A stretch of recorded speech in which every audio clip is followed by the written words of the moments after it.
с ръст, доверим. Ти си сам срещу всички вечерта. Вместо спиш си облатан, да го измислиш сам шанс дължиш си, не очаквай от никой да те вкарва в молитви.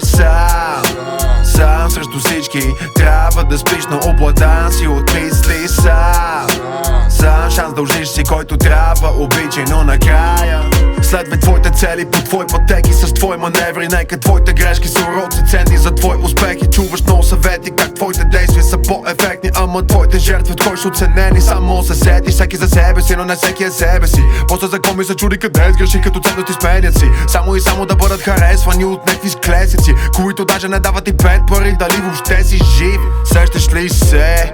Обърни се към човека в огледалото и веднага започвай разговорите. Сам разбери се, бъди теб заради теб. Избери кое е идентичност или да си идентичен.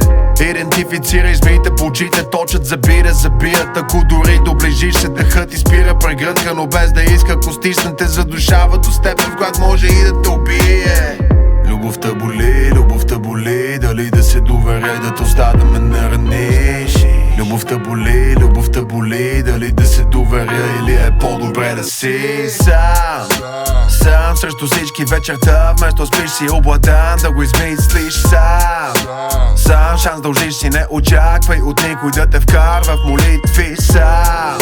Сам срещу всички трябва да спиш на облатан, си отмисли сам шанс дължиш си, който трябва обичай, но накрая опознах други хора преди да опознавам мен. Това няма адекватни взаимоотношения да създадеш. От нали бях егоист, щом старах се да съм добре, с цел да съм зареден, да има повече за теб. Считах те за моята дясна ръка, успях в неща и накрая какво? Посягах си сам и нямаш идея колко много пъти давах ти шанс промяна. Видях, но накрая пак резултата е това.